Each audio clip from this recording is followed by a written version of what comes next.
So, around 7 years ago, the person I used to be was quite different to the person I am now. I thought I was a very flexible person, accommodative of anything and everything. And I thought I can deal with any challenges. Wherever I go, there is this sense of flexibility which will allow me to blend in easily.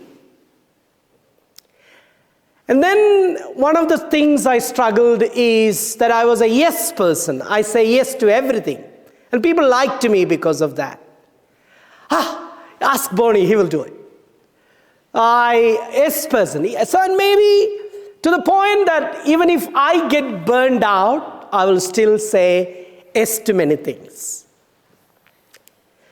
And then when I went through a particular time of counseling and study, I came to realize one thing.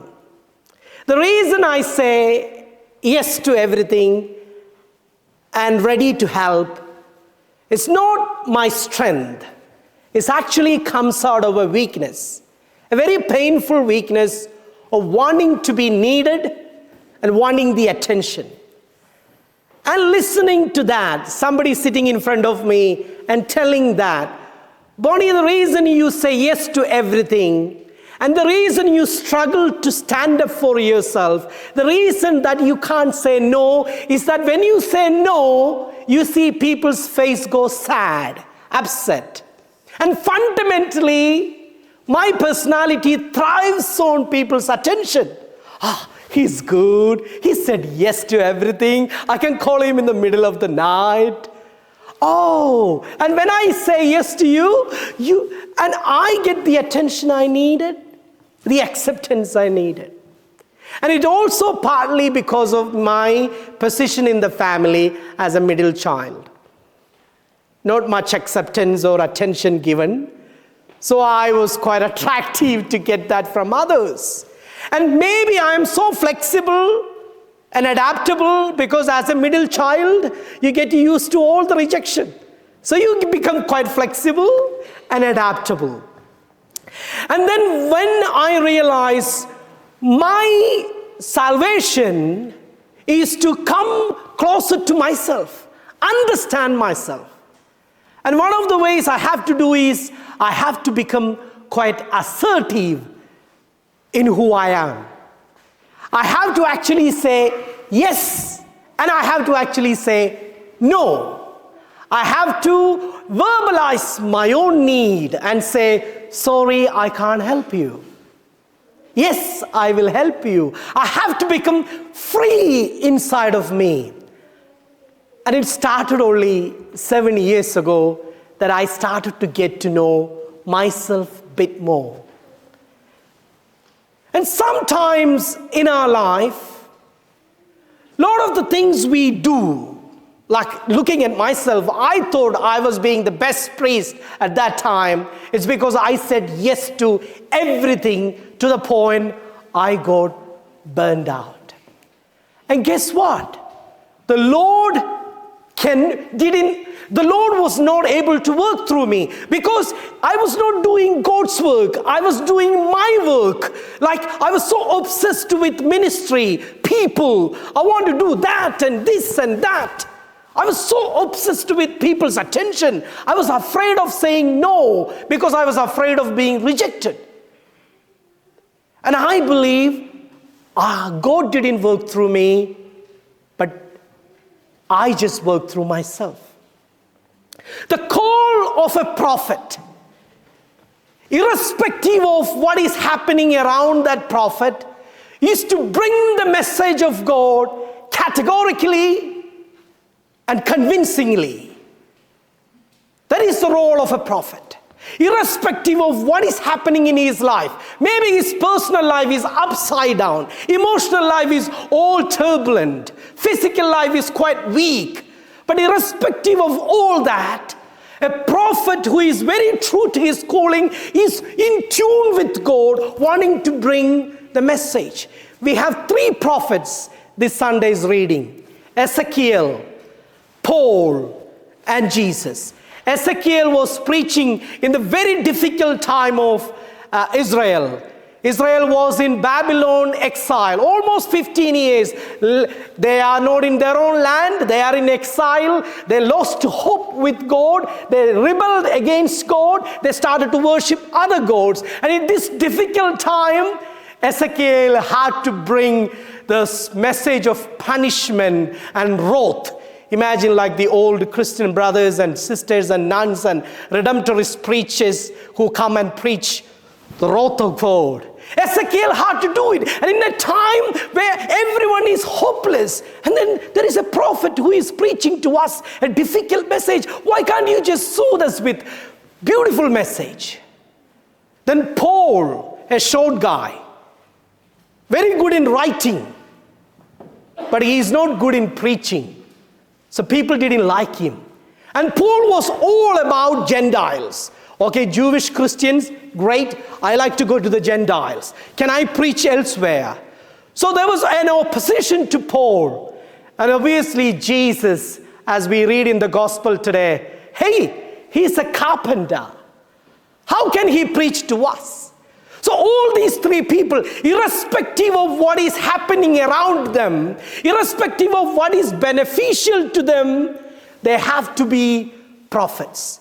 The question people ask to Jesus is a wrong question. What do they ask? Where did he get all this?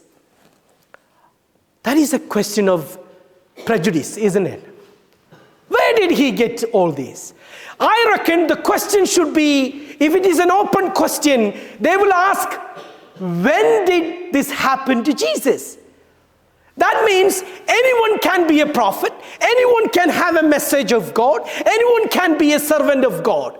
If we ask the question, where did he get this? Oh, I know this guy. We go to the pub every week at the Royal. We drink every day.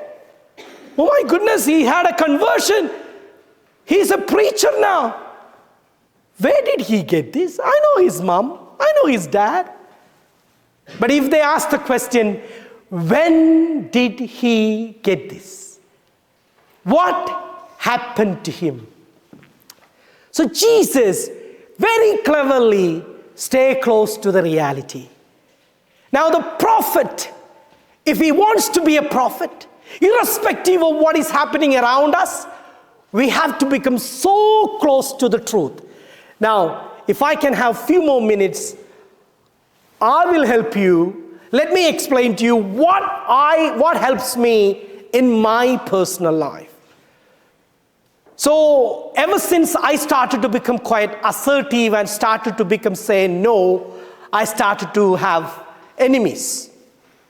I started to not be afraid of opinions and rejection. But it comes with a lot of hard work. It's not easy. To be close to the truth is not easy.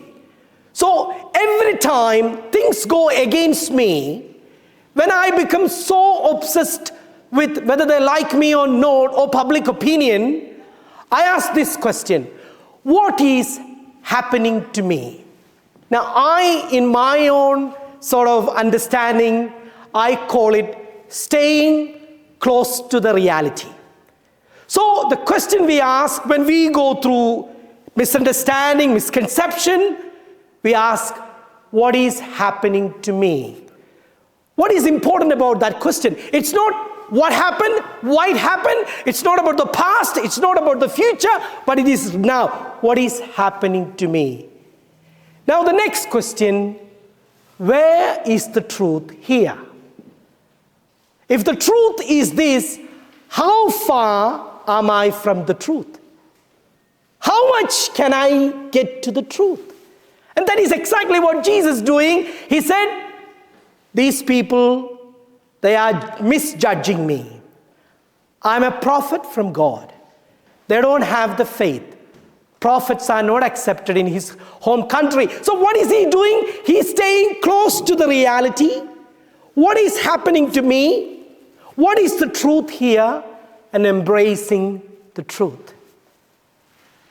And ever since I do this, I find sanity in life and the courage to continue do the best I can in my calling. So whether it is in our families, whether it is in our relationship, when we are faced with opinions that push us down, when we are faced with opinions that sounds like prejudice, we come back to this method: staying close to the reality. Where is the truth? How far am I from it? How can I get there? And if I cannot get there, can I ask someone to help me? And in the psalm we read this evening, our eyes are fixed on you, Lord. Have mercy on me. What is mercy means? Mercy means hesed. Hesed means journey with. Lord, in times of trouble, our eyes are fixed on you. Journey with us. Amen.